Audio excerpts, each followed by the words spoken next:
वर्तमान में देश में महंगाई की क्या स्थिति है और इस महंगाई को कंट्रोल करने के लिए आरबीआई ने क्या कदम उठाए हैं, इन्हीं के संबंध में इस एडिटोरियल में हम बात करेंगे।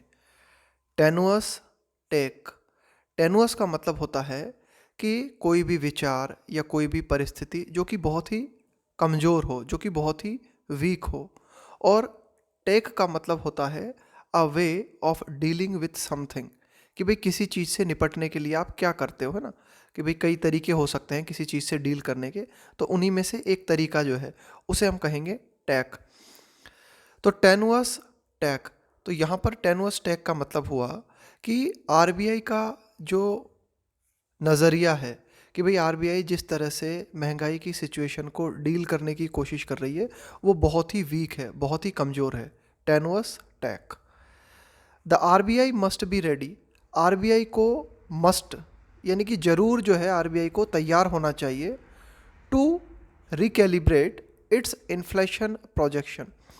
देखो, रिकैलिब्रेट का मतलब होता है कि भाई जिस तरह से आप सोचते हो, जिस तरह से कोई चीज़ आप करते हो उसमें थोड़ा सा परिवर्तन करना। रिकैलिब्रेट का मतलब हुआ कि भाई थोड़ा सा परिवर्तन करना आपके सोचने की प्रक्रिया में या फिर आप जो करते हो उस करने की प्रक्रिया में। तो आरबीआई को जो है थोड़ा सा चेंज करने की ज़रूरत है। It's inflation projection. देखो, प्रोजेक्शन का मतलब क्या होता है? किसी भी चीज़ को प्रोजेक्ट करने का मतलब होता है कि उसके बारे में अनुमान लगाना कि भविष्य में क्या होगा। इसके संबंध में जब आप कोई अनुमान लगाते हो तो इसको बोलते हैं प्रोजेक्ट करना। तो आरबीआई के इन्फ्लेशन का मतलब होता है मुद्रास्फीति। मुद्रास्फीति को हम कॉमन लैंग्वेज में कह सकते हैं महंगाई। तो आरबीआई के महंगाई के संबंध में जो भी प्रोजेक्शंस हैं, जो भी अनुमान हैं, उनके बारे में जो है पुनः विचार करने की ज़रूरत है ना। उनको उनमें थोड़ा सा परिवर्तन करने की ज़रूरत है। And shift policy stance. Stance का मतलब है आपका दृष्टिकोण क्या है, कि भाई आपका ओपिनियन क्या है। तो स्टांस का मतलब होता है a way of thinking about something. तो आरबीआई की जो पॉलिसी है, आरबीआई का जो नज़रिया है, उस पॉलिसी में थोड़ा सा शिफ्ट, थोड़ा सा बदलाव करने की ज़रूरत है। India's inflation based on the consumer price index, कि भारत की मुद्रास्फीति, भारत की महंगाई बेस्ड ऑन का मतलब है आधारित होना, किस चीज़ पर आधारित है। Consumer price index quickened to 6.01% in January. Quicken का मतलब होता है और जल्दी हो जाना किसी चीज़ का, है ना, और ज़्यादा बढ़ जाना किसी चीज़ का। तो कंज्यूमर प्राइस इंडेक्स के आधार पे भारत की जो मुद्रास्फीति है वह कितनी हो गई? वो हो गई 6.01% इन जनवरी। ब्रीचिंग। ब्रीच का मतलब होता है उल्लंघन करना किसी चीज़ को, है ना, और ज़्यादा आगे बढ़ जाना किसी चीज़ का उल्लंघन करते हुए। Breaching the central banks upper tolerance limit. देखो, किसी भी चीज़ को टॉलरेट करने का मतलब क्या होता है?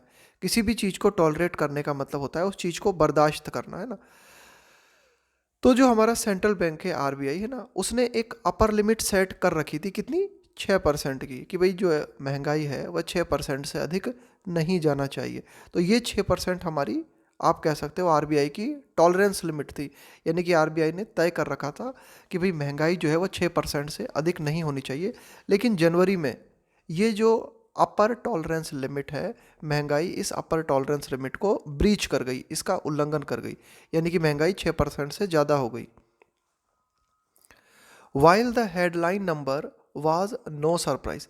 हेडलाइन नंबर का मतलब है कि भाई जो मुख्य जो नंबर हमें देखने को मिला, ये महंगाई का जो नंबर हमें देखने को मिला, वाज नो सरप्राइज, ये कोई आश्चर्यपूर्ण नहीं था। यानी कि महंगाई जनवरी में अगर 6% का ये जो नंबर है इसको अगर क्रॉस कर गई तो ये कोई आश्चर्यपूर्ण नहीं था। क्यों? गिवन। गिवन का मतलब होता है इस बात को देखते हुए, इस बात को ध्यान में रखते हुए, that the RBI had forecast the acceleration. देखो, फॉरकास्ट का मतलब होता है भविष्यवाणी करना। इसकी फर्स्ट, सेकंड और थर्ड फॉर्म फॉरकास्ट ही होती है। द एक्सेलरेशन, एक्सेलरेशन का मतलब क्या होता है? ग्रोथ होना, किसी चीज़ में बढ़ोतरी होना। कि भाई ये कोई आश्चर्य की बात नहीं है कि आरबीआई ने जो अपनी अपर टॉलरेंस लिमिट सेट कर रखी थी, महंगाई उससे ज़्यादा चली गई। क्यों? क्योंकि RBI had forecast the acceleration. RBI ने ग्रोथ की भविष्यवाणी पहले ही कर दी थी। आरबीआई ने कह दिया था कि हाँ, इन्फ्लेशन के बढ़ने की उम्मीद है। द ऑफिशियल डेटा, कि भाई आधिकारिक रूप से हमें जो आंकड़े प्राप्त हुए हैं। मेरिट, मेरिट का मतलब है यहाँ पे एक तरीके से डिजर्व करना, है ना, कि भाई बिल्कुल एप्रोप्रिएट है। Official data, merit. Scrutiny, scrutiny का मतलब होता है किसी चीज़ का बारीकी से निरीक्षण करना, है ना, उसको हम बोलते हैं स्क्रूटनी। तो यहाँ पे एडिटोरियल फाइनली ये कहना चाहता है कि भाई ये जो आरबीआई है, इस आरबीआई ने पहले ही इसके बारे में जो है भविष्यवाणी कर दी थी कि हाँ, इन्फ्लेशन जो है और ज़्यादा बढ़ सकती है। तो अब ये जो हमारे पास आधिकारिक आंकड़े आए हैं, ये क्या करते हैं, उसी फोरकास्ट की पुष्टि करते हैं ना। तो ये आधिकारिक आंकड़े जो है उसी चीज़ को जो है डिज़र्व करते हैं, मतलब है ना, उसी चीज़ को पॉसिबल बनाते हैं। कुल मिला के ऐसा नहीं है कि कोई नई चीज़ हमारे सामने आई है, आरबीआई ने इसके बारे में कहा था, और ये जो आंकड़े हैं उसी चीज़ को जो है सत्यापित करते हुए नज़र आते हैं ना, उसी चीज़ से मेल खाते हुए नज़र आते हैं। प्रोविजनल एस्टिमेट्स, प्रोविजनल का मतलब है टेम्परेरी, है ना, कि भाई एस्टिमेट्स का मतलब है आकलन। शो द हिंटरलैंड, हिंटरलैंड का मतलब होता है देश के अंदरूनी क्षेत्र, है ना, देश के अंतर्वर्ती क्षेत्र। तो प्रोविजनल एस्टिमेट्स, कि भाई जो टेम्परेरी आंकड़े हमारे पास हैं, वे जो भी आकलन हमारे पास हैं, वे ये दिखाते हैं कि जो देश के अंदरूनी क्षेत्र हैं, with its greater proportion of the countries poor, भाई देश के जो आंतरिक क्षेत्र है ना, उनमें ज़्यादा मात्रा किसकी है, with its greater proportion of the countries poor, भाई देश के जो अंतर्वर्ती क्षेत्र हैं उनमें ज़्यादातर गरीब लोग हैं। बोर द ब्रंट, देखो बियर द ब्रंट, इसका मतलब क्या होता है, इसका मतलब होता है परिणाम भुगतना, किसी चीज़ के परिणामों को झेलना। ऑफ राइजिंग फूड प्राइसेस, कि खाद्य पदार्थ जो हैं उनकी कीमतें लगातार बढ़ती जा रही हैं और इसका परिणाम भुगतना पड़ रहा है देश के अंतर्वर्ती क्षेत्रों में रहने वाले गरीब लोगों को। With rural food price inflation, कि भाई ग्रामीण क्षेत्र में जो फूड प्राइस है उसमें हमें मुद्रास्फीति, उसमें हमें महंगाई देखने को मिली। स्प्रिंटिंग, देखो स्प्रिंट का मतलब क्या होता है, भागना, तेजी से भागना, है ना, उसको स्प्रिंट बोलते हैं। तो यहाँ पे जो कीमतें हैं वो तेजी से भाग रही हैं, स्प्रिंटिंग टू 5.18% फ्रॉम दिसंबर 3.39%। तो देखो यहाँ पे एडिटोरियल हमें बताता है कि दिसंबर में जो फूड प्राइसेस 3.39% थी, वो बहुत तेज़ी से बढ़ते हुए या तेज़ी से भागते हुए कहाँ तक आ गई, 5.18% तक आ गई।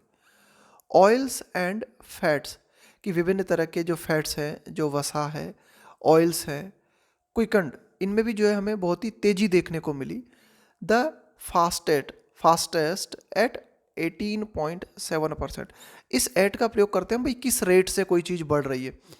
तो विभिन्न तरह के जो ऑयल्स हैं, फैट्स हैं, इनमें सर्वाधिक वृद्धि हमें देखने को मिली, कितनी, 18.7% की। यानी कि अगर हम बात करें विभिन्न तरह के जो फूड्स हैं उन सभी में वृद्धि देखने को मिली है, लेकिन ये जो ऑयल्स और फैट्स हैं ना, इनमें लगभग आप कह सकते हो 18.5 या 19% की वृद्धि जो है हमें देखने को मिली है। यद्यपि the RBI had been expected, भाई आरबीआई से ये उम्मीद की गई थी, the RBI had been expected to start normalising its pandemic era का मतलब होता है युग, पेंडेमिक का मतलब होता है वैश्विक महामारी। तो ये जो कोरोना काल हमने देखा है, ये जो वैश्विक महामारी का युग हमने देखा है, तो उस पेंडेमिक इरा के दौरान आरबीआई ने जो पॉलिसी अपनाई थी, पॉलिसी स्टांस का मतलब है आपने क्या पॉलिसी अपनाई थी, ना, आपका पॉलिसी के प्रति आपका क्या नज़रिया था, क्या दृष्टिकोण था, क्या ओपिनियन था। इन फेब्रुअरीज मॉनेटरी पॉलिसी मीटिंग, कि इस फरवरी में आरबीआई की जो मॉनेटरी पॉलिसी मीटिंग हुई है ना, मॉनेटरी का मतलब होता है मौद्रिक, मॉनेटरी पॉलिसी मतलब मौद्रिक नीति जो डिसाइड की जाती है ना, मौद्रिक नीति हो गया मॉनेटरी पॉलिसी का मतलब। तो फरवरी में आरबीआई की मॉनेटरी पॉलिसी मीटिंग हुई थी। इस मीटिंग में ये उम्मीद की गई थी कि आरबीआई उसकी जो पॉलिसी है उसको दोबारा से नॉर्मल करने की कोशिश करेगी। यानी कि आरबीआई ने पेंडेमिक इरा के दौरान जो पॉलिसी अपनाई थी उस पॉलिसी को आरबीआई नॉर्मल करेगी, ऐसी उम्मीद की गई थी जब आरबीआई की मीटिंग हुई थी फरवरी में, मॉनेटरी पॉलिसी मीटिंग हुई थी ना, उसमें ये उम्मीद की थी हमने। एंड रीअफर्म, और ये भी उम्मीद थी कि आरबीआई इस बात को जो है पुनः जो है मजबूती से कहेगी। देखो, अफर्म का मतलब होता है किसी चीज़ को कन्फर्म करना, किसी चीज़ के बारे में जो है पूरी मजबूती से कहना। रीअफर्म यानी उसे बहुत ही अच्छी तरीके से पुष्टि करना किसी चीज़ की। And reaffirm its resolve, resolve का मतलब है आपका डेडिकेशन, आपका संकल्प। Its and reaffirm its resolve to contain, contain का मतलब है किसी चीज़ को कंट्रोल करना, किसी चीज़ को जो है लिमिट में बनाए रखना, टू कंटेन इन्फ्लेशन। और ये भी लगा था इस मीटिंग के दौरान, जो फरवरी में मीटिंग हुई थी, कि आरबीआई इस बात को जो है मजबूती के साथ कहेगी, अपने संकल्प को आरबीआई दिखाएगी। कौन सा संकल्प? कि हाँ भाई, हम इन्फ्लेशन को जो है कंटेन करेंगे, कंट्रोल करेंगे, इस बात को आरबीआई दोहराएगी। ये उम्मीद आरबीआई से की गई। लेकिन द सेंट्रल बैंक जो आरबीआई है, रिटेन, रिटेन का मतलब है बनाए रखना। द स्टेटस क्वो, स्टेटस क्वो का मतलब होता है यथा स्थिति, जो चल रहा है वैसा की वैसा ही बने रहने देना। The central bank retain the status quo in order to, in order to इसका मतलब होता है ताकि, in order to support economic growth. लेकिन आरबीआई ने अपनी फरवरी की मॉनेटरी पॉलिसी मीटिंग के दौरान यथा स्थिति को बनाए रखा। यानी कि जो पेंडेमिक इरा की जो पॉलिसीज़ थी उनमें कोई परिवर्तन आरबीआई ने नहीं किया, ताकि जो आर्थिक वृद्धि है उसे सपोर्ट दिया जा सके, यानी कि इकोनॉमिक ग्रोथ को सपोर्ट मिल सके। इसलिए आरबीआई ने जो है किसी तरह का कोई परिवर्तन यथास्थिति में नहीं किया।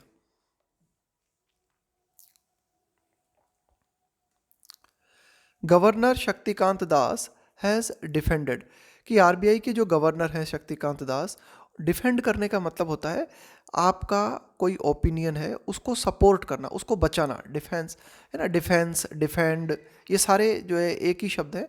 तो डिफेंड का मतलब होता है रक्षा करना, बचाना।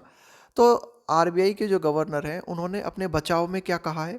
Has defended the RBI's projection, projection का मतलब मैंने आपको बताया अनुमान, भविष्य के संबंध में जो आप अनुमान लगाते हो ना, जो आकलन होता है आपका, उसको बोलते हैं projection. For inflation to slow to 4.5% in financial year 23। तो गवर्नर शक्तिकांत दास ने आरबीआई के बचाव में क्या कहा कि भाई आरबीआई का जो प्रोजेक्शन है महंगाई के संबंध में, to slow to 4.5% in financial year 23, कि वित्तीय वर्ष 2023 में आरबीआई का महंगाई को लेकर जो प्रोजेक्शन है उसमें थोड़ी कमी आएगी, यानी कि महंगाई थोड़ी कम होगी। क्या रहेगी महंगाई फाइनेंशियल ईयर 23 में? 4.5%। ये बात गवर्नर शक्तिकांत दास ने कही। बाय साइटिंग, साइटिंग का मतलब होता है हवाला देते हुए ना, इस बात को उदाहरण के रूप में कहते हुए। By citing the base effect as the cause for higher headline inflation this fiscal, कि भाई इस फिस्कल का मतलब है यहाँ पे वित्तीय वर्ष, कि इस वित्तीय वर्ष के दौरान जो मुद्रास्फीति हमें देखने को मिली है, जो महंगाई हमें देखने को मिली है ना, हाई हेडलाइन इन्फ्लेशन का मतलब है कि इन्फ्लेशन से जुड़े हुए जो उच्च आंकड़े हमें देखने को मिले हैं, उनका कारण क्या है? उनका कारण है बेस इफेक्ट। ये बात मिस्टर गवर्नर शक्तिकांत दास ने कही। देखो, बेस इफेक्ट का मतलब क्या होता है? बेस इफेक्ट का देखो क्या है कि जब हम किसी भी चीज़ को मापते हैं, जैसे आपने कहा कि भाई महंगाई जो है 4.5% है, या महंगाई 5% है, या महंगाई 6% है, तो जब आप इसको मापते हो तो इसका आधार क्या है? आपका बेस क्या है? उसी के आधार पे तो मापते हो। भाई आपने 2 महीनों की तुलना की है, या 1 महीने की तुलना की है, या 1 साल की तुलना की है। तो जब आप बेस को चेंज करते हो तो आपका जो रिजल्ट होता है उसमें भी चेंज देखने को मिलता है। तो बेस को बदलने पर रिजल्ट में जो चेंज आता है उसको बोलते हैं बेस इफेक्ट।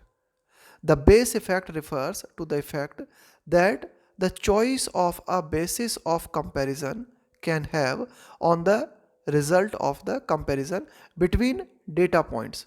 तो इसको हम बोलते हैं बेस इफेक्ट। तो ये बात मिस्टर गवर्नर शक्तिकांत दास ने कही। आगे देखते हैं। एंड प्रेडिक्टेड, और उन्होंने इस बात का भी प्रेडिक्शन किया। प्रेडिक्ट का मतलब भी यही होता है भविष्य के बारे में भविष्यवाणी करना, भविष्य के संबंध में कुछ कहना। And predicted that a similar base effect would help enable, enable का मतलब है सक्षम बनाना किसी चीज को। डाउन ट्रेंड, डाउन ट्रेंड का मतलब है कमी आना इन द कमिंग मंथ। और इस बात को भी प्रेडिक्ट किया मिस्टर शक्तिकांत दास ने कि आने वाले समय में ये जो बेस इफेक्ट है ये हमारी मदद करेगा, वुड हेल्प इनेबल, कि हमें सक्षम बनाएगा, और down trend in the coming months, की महंगाई में हमें जो है डाउन ट्रेंड देखने को मिलेगा। ऐसी बात मिस्टर शक्तिकांत दास ने कही। द आरबीआई अजम्पशन, देखो अजम्पशन का मतलब है किसी भी चीज़ को मान लेना। तो आरबीआई ने महंगाई के संबंध में जो अजम्पशन है, जो चीज़ें आरबीआई ने मान ली हैं, हावेवर हालांकि, कुड अनरेवल, यहाँ पे कुड आया है पॉसिबिलिटी के लिए, कि आरबीआई के जो अजम्पशंस हैं कुड अनरेवल। देखो अनरेवल का मतलब होता है फेल हो जाना। आपका कोई प्लान है, कोई सिस्टम है ना, वो ब्रेक कर जाता है ना, वो फेल हो जाता है। तो आरबीआई के जो भी एजम्पशंस हैं वे फेल हो सकते हैं if storm clouds on the horizon intensify. If, अब ये थोड़ा सा प्रतीकात्मक वे में बात को कहा गया है कि if storm clouds on the horizon intensify, intensify का मतलब होता है और गहन हो जाना, और जो है बहुत ही ज़्यादा, आप कह सकते हो कि और बहुत ही ज़्यादा तीव्र हो जाना किसी चीज़ का, उसको बोलते हैं intensify. Storm clouds on the horizon, और होराइजन का मतलब है कि भाई ये जो पूरे की पूरी हम जिस क्षेत्र की हम बात कर रहे हैं, देखो होराइजन का वैसे मतलब होता है क्षितिज, जहाँ जमीन और आसमान मिलते हुए प्रतीत होते हैं, उस पूरे की पूरे विस्तार को हम बोलते हैं होराइजन। यहाँ पे हम बात कर रहे हैं महंगाई के होराइजन के संबंध में, कि अगर ये जो पूरी की पूरी परिस्थितियों की हम बात कर रहे हैं, महंगाई के संबंध में हम बात कर रहे हैं, तो अगर ये जो सारी की सारी परिस्थितियां हैं ये अगर और ज़्यादा तीव्र हो जाती हैं तो आरबीआई की जो अजम्पशंस हैं वे फेल हो सकती है। स्टॉर्म क्लाउड्स का मतलब है तूफान के बादल। कुल मिला के महंगाई के संबंध, अब यहाँ पर तूफान के बादलों से मतलब है कि हम बात कर रहे हैं महंगाई की, महंगाई से जुड़ी हुई परिस्थितियों की। तो ये जो परिस्थितियाँ हैं ये अगर और ज़्यादा इंटेंसिफाई हो जाती हैं, ये अगर और ज़्यादा गहन हो जाती हैं, तो आरबीआई के जो अजम्पशंस हैं वे फेल हो सकते हैं। अब देखो कौन सी परिस्थितियां हैं ना, कौन सी परिस्थितियों की हम बात कर रहे हैं, जैसे अनसर्टेनिटी, अनिश्चितता।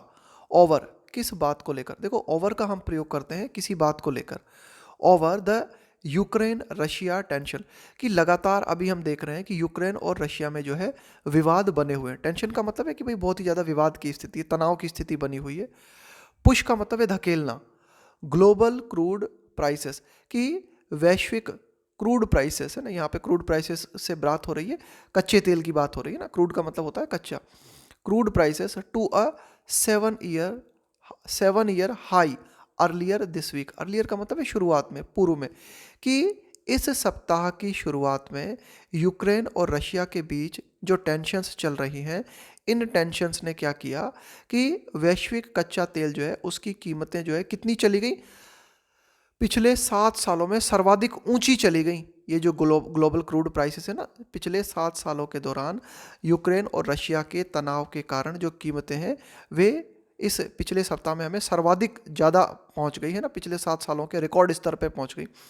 तो अगर इस तरह की जो बातें हैं, इस तरह की जो अनसर्टेनिटीज़ हैं, ये अगर और ज़्यादा इंटेंसिफाई हो जाती हैं तो आरबीआई के जो अजम्पशंस हैं वे अनरेवल, वे फेल हो सकते हैं। ये एडिटोरियल बताना चाह रहा है ना, if storm clouds on the horizon intensify, कि ये जो तूफानी बादल है, कि भाई ये अन्य जो परिस्थितियां हैं अगर उनमें बहुत ज़्यादा चेंजेस आता है तो आरबीआई के जो अजम्पशंस हैं वे फेल हो सकते हैं।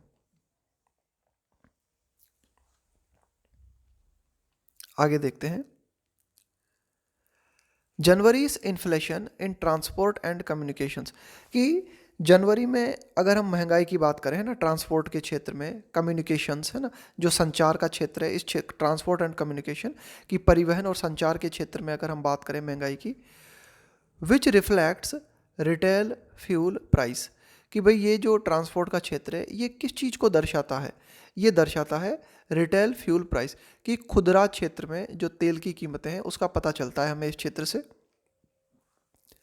स्लोड अ माइट, माइट का मतलब होता है अ वेरी स्मॉल अमाउंट, है ना, बहुत थोड़ी सी मात्रा, slowed a mite from December but was still at 9.36%। तो अगर हम बात करें फ्यूल प्राइसेस की, तो दिसंबर में इस फ्यूल प्राइसेस में जो महंगाई है उसमें थोड़ी कमी आई, लेकिन अभी भी स्टिल अब भी जो इन्फ्लेशन है ट्रांसपोर्ट क्षेत्र में वो कितना बना हुआ है, 9.36%। Pump prices have stayed static for a while. कि पंप प्राइसेस का मतलब यही होता है कि भाई जो पब्लिक है ना उसको जिस रेट पर पेट्रोल बेचा जाता है उसको आप कह सकते हो पंप प्राइसेस। तो पंप प्राइसेस हैव स्टे का मतलब है बने रहना, स्टेटिक का मतलब है उसी जगह पर, स्टेटिक फॉर अ वाइल। भाई एक तो होता है स्टेटिक, एक होता है डायनामिक। स्टेटिक का मतलब है स्थिर, डायनामिक का मतलब है जो चीज़ मूव कर रही है, जो चीज़ गति कर रही है। तो pump prices have stayed static for a while. For a while का मतलब है इस समय के लिए, है ना, इस समय के लिए। तो पंप प्राइसेस जो हैं वे भी इस समय के दौरान जो है स्थिर बनी हुई हैं। अ लाइकली इफेक्ट, लाइकली का मतलब है कि भाई चांसेस हैं, पॉसिबिलिटी है। A likely effect of the poll season, कि पंप प्राइसेस जो हैं वो स्टेबल क्यों बनी हुई है, उनमें कोई बढ़ोतरी क्यों देखने को नहीं मिल रही, वो इसलिए नहीं देखने को मिल रही। शायद लाइकली मतलब है यहाँ पे शायद, वो इसलिए likely effect of the poll season, कि भाई ये चुनाव का सीजन चल रहा है इसलिए शायद जो पंप प्राइसेस हैं वो स्टेटिक बनी हुई हैं। यानी कि चुनाव सीजन के बाद में हो सकता है पेट्रोल या पंप प्राइसेस जो है इनमें बहुत ज़्यादा वृद्धि हमें देखने को मिले। द सेंटर में सून हैव टू फॉलो में, चांसेस है, संभावना है। हैव टू का प्रयोग आप किस लिए करते हो, किसी चीज़ की बाध्यता को दिखाने के लिए, ऑब्लिगेशन को दिखाने के लिए। कि केंद्र सरकार को शायद, सून का मतलब है जल्द ही, have to allow oil marketers to pass on. देखो पास ऑन का मतलब है कोई चीज़ मैंने आपको दी, आपने वो चीज़ किसी और को पास कर दी, उसको बोलेंगे pass on. The global price increase to consumers. अब एडिटोरियल बताता है कि केंद्र सरकार जल्द ही जो ऑयल मार्केटर्स हैं, यानी कि जो ऑयल का इंपोर्ट करते हैं, केंद्र सरकार हो सकता है उनको परमिशन दे दे कि जो ऑयल मार्केटर्स हैं वे क्या करें, ग्लोबल प्राइस इंक्रीज को पास कर दें कंज्यूमर्स पे। भाई जैसे अगर तेल की कीमतों में बढ़ोतरी हुई है ना, वैश्विक रूप से अगर कीमतों में बढ़ोतरी हुई, तो जो ऑयल मार्केटर्स हैं अब वो इस कीमत के लिए क्या करेंगे, वे इस कीमत को कंज्यूमर से प्राप्त करेंगे, उपभोक्ता से प्राप्त करेंगे। तो हो सकता है आगे आने वाले टाइम में केंद्र सरकार ऑयल मार्केटर्स को ये अलाउ कर दे कि वे जो ग्लोबल प्राइस इंक्रीज है उसे उपभोक्ता तक पास कर दें। कुल मिला के अल्टीमेटली जो प्राइस है वो उपभोक्ता के लिए बढ़ जाएगी। Which could spur inflation, spur का मतलब यहाँ पे इनकरेज करना है ना, और ऊपर ले जाना किसी चीज़ को। विच कुड, यहाँ पे कुड आया है पॉसिबिलिटी के लिए, which could spur inflation further, further का मतलब है और आगे। तो यहाँ पे एडिटोरियल बताता है कि अगर केंद्र सरकार ऑयल मार्केटर्स को ये अलाउ करती है कि वे ग्लोबल प्राइस इंक्रीज को कंज्यूमर्स तक जो है पास कर दें, तो इसके माध्यम से क्या हो सकता है, which could spur inflation further. तो इसके माध्यम से जो इन्फ्लेशन है वह और अधिक बढ़ सकती है। और कट एक्साइज ड्यूटीज। अब अगर पेट्रोल की प्राइसेस को केंद्र सरकार नहीं बढ़ाना चाहती, यानी कि केंद्र सरकार ऑयल मार्केटर्स से कहती है कि भाई आप जो है कीमतों को कंज्यूमर्स तक पास मत करो, तो फिर केंद्र सरकार के पास दूसरा ऑप्शन है एक्साइज ड्यूटीज़ को कट करने का। कि भाई जो ऑयल इंपोर्ट होता है उस पर जो एक्साइज ड्यूटी लगाई जाती है उसको कट करने का दूसरा ऑप्शन है केंद्र सरकार के पास। उसका परिणाम क्या होगा, resulting in lower revenue for the exchequer. Exchequer का मतलब होता है राजकोष, राज खजाना, राजकोष। तो उसका रिजल्ट हमें ये देखने को मिलेगा अगर एक्साइज ड्यूटीज में कमी की जाती है तो हमारा जो राजकोष है उसका जो रेवेन्यू है उसमें कमी आएगी। तो ये दो में से एक परिणाम होगा, या तो उपभोक्ता को भुगतनी पड़ेगी प्राइस, है ना, उपभोक्ता को जो है महंगाई झेलनी पड़ेगी, या फिर केंद्र सरकार को एक्साइज ड्यूटी कम करनी पड़ेगी। और अगर एक्साइज ड्यूटी कम की जाती है तो उसका परिणाम होगा कि हमारा जो रेवेन्यू है, हमारा जो राजस्व है ना, तो इस राजकोष में कमी आएगी। Add to this mix. अब ये जो सारी की सारी बातें हैं, इसमें इस चीज़ को और ऐड कर लो। एक और पॉइंट एडिटोरियल बताता है, ऐड टू दिस मिक्स, की ये जो सारी बातें हम कर रहे हैं इसमें एक बात और ऐड कर लो। वो कौन सी बात है? The uneven economic recovery. Uneven का मतलब है असमान, कि भाई जो आर्थिक रिकवरी हमें देखने को मिल रही है वह कैसी है? आर्थिक रिकवरी अनइवन है ना, असमान है। From the pandemic and the outlook. Pandemic का मतलब है वैश्विक महामारी, कि इस वैश्विक महामारी के कारण हमने लॉकडाउन लगाया, आर्थिक ग्रोथ में कमी आई, लेकिन अब धीरे धीरे रिकवरी हो रही है। लेकिन ये रिकवरी हर फील्ड में जो है समान रूप से नहीं हो रही है। ये एक इकोनॉमिक रिकवरी जो है वो अनइवन देखने को मिल रही है। And the outlook, and the outlook का मतलब है कि अगर हम आगे के नज़रिए की बात करें, है ना, एंड द आउटलुक का मतलब है आगे के सीन की अगर हम बात करें, है ना, कि भाई आगे का सीन कैसा है। And the outlook gets even more and the outlook gets even more cloudy, कि भाई और भी ज़्यादा बादल छाए हुए हैं। बादल छाए हुए का मतलब है कि परिस्थिति ठीक नज़र नहीं आती। ये एडिटोरियल कहना चाह रहा है कि आर्थिक रिकवरी के क्षेत्र में अगर हम बात करें तो अभी भी बादल छाए हुए हैं। तो इसका मतलब ये हुआ कि अभी भी जो आउटलुक है, अभी भी जो नज़ारा है वह ठीक नज़र नहीं आ रहा। IHS markets monthly survey of purchasing managers, कि भाई ये जो IHS मार्केट है इसके द्वारा जो मंथली सर्वे किया जाता है ना ऑफ परचेजिंग मैनेजर्स, कि भाई लोग बाग कितना खरीद रहे हैं ना, कितनी डिमांड बढ़ी है। तो ये जो IHS के द्वारा सर्वे किया जाता है, IHS मार्केट के द्वारा, तो ये सर्वे दिखाता है दैट कि यद्यपि मैन्युफैक्चरिंग आउटपुट, कि भाई जो निर्माण के क्षेत्र में जो उत्पादन है, manufacturing output and new orders expanded, कि मैन्युफैक्चरिंग के क्षेत्र में जो उत्पादन है इसके अलावा जो नए ऑर्डर्स हैं उनमें हमें विस्तार देखने को मिला है ना, उनमें जो है एक्सपेंड हमें देखने को मिला है कि भाई ज़्यादा से ज़्यादा नए ऑर्डर्स की जो है, नए ऑर्डर्स की डिमांड आ रही है। जो उत्पादन है उसमें बढ़ोतरी हो रही है ना, निर्माण क्षेत्र में जो उत्पादन है उसमें बढ़ोतरी हो रही है। तो पिछले महीने हमें इनमें जो है बढ़ोतरी देखने को मिली, मैन्युफैक्चरिंग आउटपुट में भी और न्यू ऑर्डर्स में भी जो है हमें फैलाव, एक्सपेंड जो है देखने को मिला। ग्रोथ रेट्स ईज्ड, लेकिन जो ग्रोथ रेट है ना, जो वृद्धि की संबंध में अगर हम बात करें, जो ग्रोथ रेट है ईज का मतलब है, ग्रोथ रेट ईज्ड का मतलब है कि यहाँ पे जो ग्रोथ रेट है ना उसमें जो है आप कह सकते हो कि भाई थोड़ी सी, ईज का मतलब होता है थोड़ी सी राहत मिलना, है ना, थोड़ी सी जो डिफ़िकल्टी है उसमें कमी आना। तो ग्रोथ रेट में आप कह सकते हो कि कमी आई है ना, growth rates eased. Uncertainty around growth prospects, कि भाई जो अनिश्चितता है, ग्रोथ, भाई ग्रोथ कितनी रहेगी, है ना, विकास कितना रहेगा, है ना। प्रॉस्पेक्ट का मतलब है संभावना, कि ग्रोथ के संबंध में जो संभावना है, अराउंड का मतलब होता है चारों ओर, है ना, इसके आसपास। अनसर्टेनिटी अराउंड ग्रोथ प्रॉस्पेक्ट, कि भाई ग्रोथ कितनी रहेगी कितनी नहीं रहेगी। तो इस ग्रोथ के आसपास जो अनिश्चितता बनी हुई है, ये अनिश्चितता निकली कहाँ से है? स्टेम का मतलब होता है निकलना, कि भाई ये अनिश्चितता कहाँ से निकली है?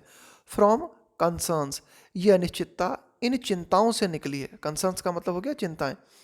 About inflationary pressure, inflationary pressure का मतलब हुआ कि मुद्रास्फीति से संबंधित जो दबाव बने हुए हैं उन दबावों से ये बात निकली है क्या, कि ग्रोथ के आसपास अनिश्चितता नजर आती है।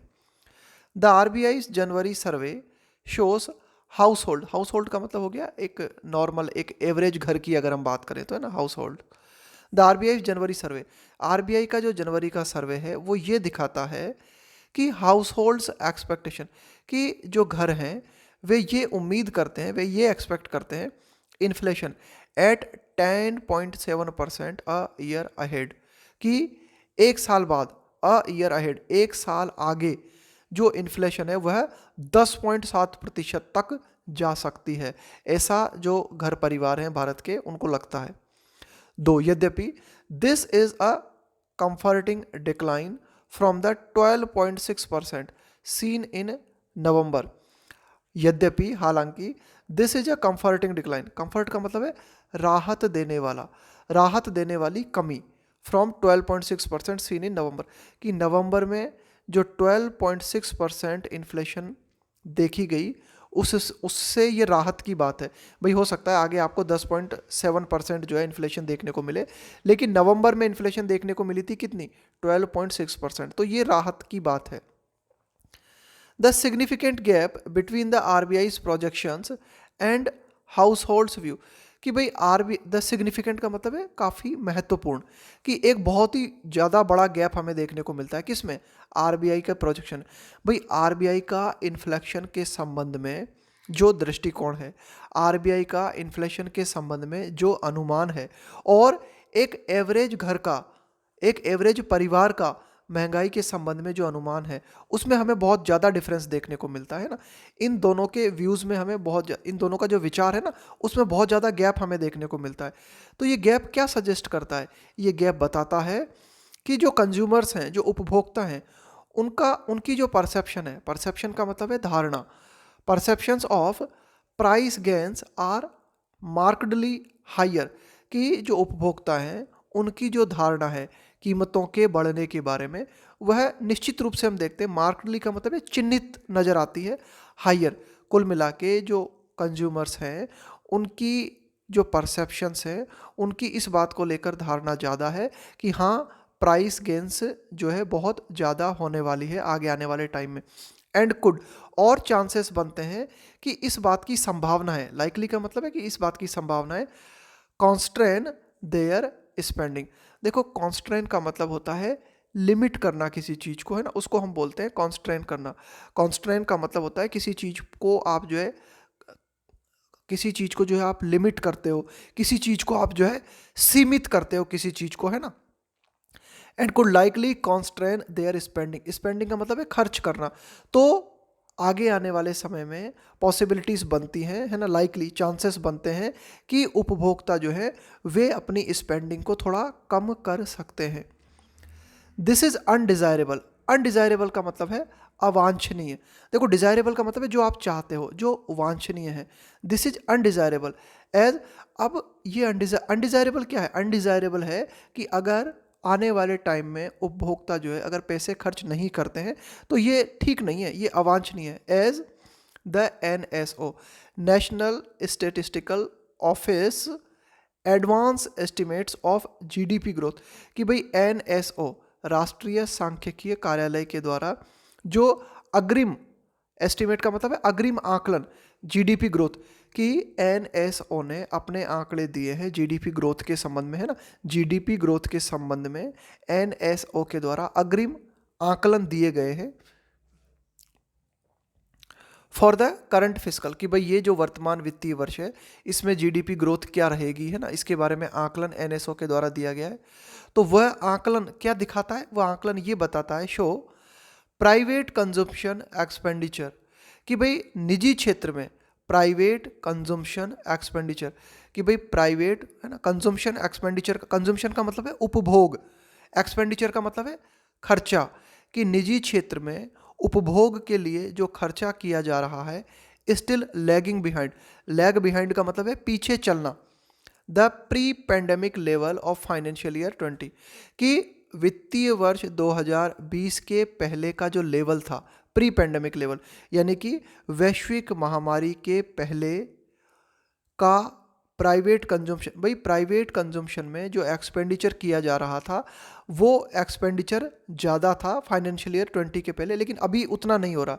तो ये एडिटोरियल बताना चाह रहा है कि NSO का कहना है कि भाई जो प्राइवेट कंजम्पशन एक्सपेंडिचर है वो हमारा पीछे चल रहा है। किस चीज़ से पीछे चल रहा है, कि प्री पेंडेमिक लेवल की अगर हम बात करें, कि फाइनेंशियल ईयर 20 के पहले जो प्री पेंडेमिक लेवल था उस टाइम पे प्राइवेट कंजम्पशन एक्सपेंडिचर ज़्यादा हो रहा था और अभी भी हम उस लेवल तक नहीं पहुंच पाए हैं।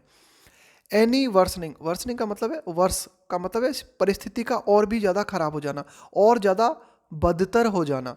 Any worsening on this front, front का मतलब है यहाँ पे मोर्चा, कि अगर इस मोर्चे पर हालात और ख़राब हो जाते हैं, कुल मिला के प्राइवेट कंजम्पशन एक्सपेंडिचर में अगर और ज़्यादा कमी आती है तो इसके माध्यम से क्या हो सकता है, कुड, यहाँ आया है कुड पॉसिबिलिटी के लिए, चैलेंज द आरबीआईज ऑब्जेक्टिव, ऑब्जेक्टिव का मतलब है आपका गोल, आपका उद्देश्य, of holding down, hold down का मतलब है किसी चीज़ को जो है अपनी पकड़ में बनाए रखना, होल्ड डाउन का मतलब है कम बनाए रखना, holding down interest rates to support growth.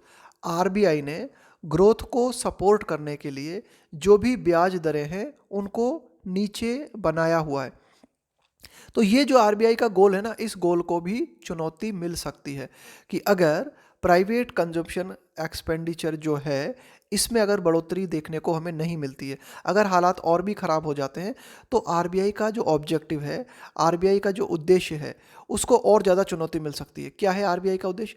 कि भाई आरबीआई ने क्या किया हुआ है, ग्रोथ को सपोर्ट करने के लिए इंटरेस्ट रेट्स को डाउन मेंटेन किया हुआ है, तो इसको और चुनौती मिल सकती है।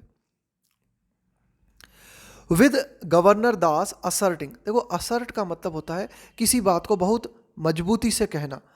With governor Das asserting that price stability remains the prime focus. तो आरबीआई के जो गवर्नर हैं उन्होंने इस बात को बहुत ही मजबूती के साथ रखा है कि कीमतों में स्थिरता, प्राइस स्टेबिलिटी, रिमेन बना हुआ है, द प्राइम फोकस। तो आरबीआई के गवर्नर ने कहा कि भाई आरबीआई का जो मुख्य फोकस है वह क्या है? वो है कीमतों में स्थिरता बनाए रखना। The RBI must be ready, RBI को जरूर इस बात के लिए जो है तैयार रहना चाहिए। The RBI must be ready, किस बात के लिए आरबीआई को तैयार रहना चाहिए? Must be ready to rapidly, rapidly का मतलब होता है शीघ्रता से, रिकैलिब्रेट, है ना, रिकैलिब्रेट का मतलब है to change the way you do और थिंक अबाउट समथिंग, कि भाई किसी चीज़ के बारे में आप क्या सोचते हो, है ना, किसी चीज़ को लेकर आप क्या करना चाहते हो, उसमें परिवर्तन करना, उसमें बदलाव करना, तो उस परिवर्तन को हम बोलते हैं रिकैलिब्रेट। इट्स इन्फ्लेशन प्रोजेक्शंस, तो आरबीआई को तैयार रहना चाहिए, है ना, कि भाई आरबीआई को किस चीज़ के लिए तैयार रहना चाहिए? कि आरबीआई जो है शीघ्रता से जो है परिवर्तन करे, किस चीज़ में? इट्स इन्फ्लेशन प्रोजेक्शन, कि महंगाई को लेकर आरबीआई के जो प्रोजेक्शंस हैं, आरबीआई के जो आकलन हैं, उनमें चेंज करने के लिए आरबीआई को शीघ्रता से जो है तैयार रहना चाहिए।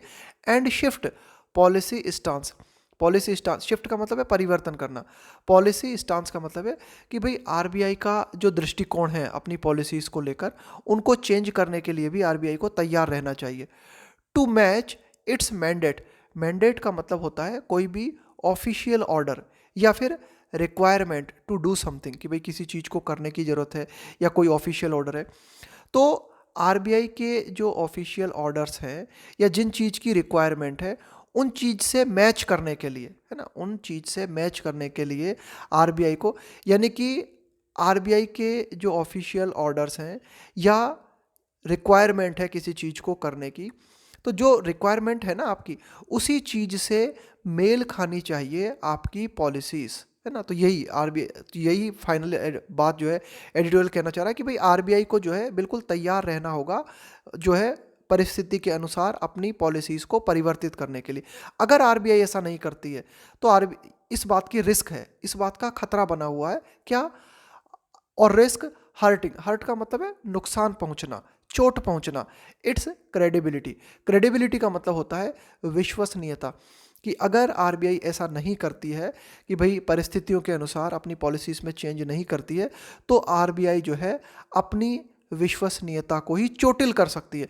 यानी कि आरबीआई के ऊपर जो विश्वसनीयता बनी हुई है ना लोगों की, उस विश्वसनीयता को ही चोट पहुंच सकती है। ये एडिटोरियल फाइनली बात करना चाह रहा है कि अगर आरबीआई जो है परिस्थितियों के अनुसार अपने दृष्टिकोण में अगर परिवर्तन नहीं करती है, तो आरबीआई को जो है एक जोखिम है, एक जोखिम बना हुआ है कि आरबीआई जो है अपनी विश्वसनीयता को खो सकती है, यानी कि उसकी विश्वसनीयता को नुकसान पहुंच सकता है।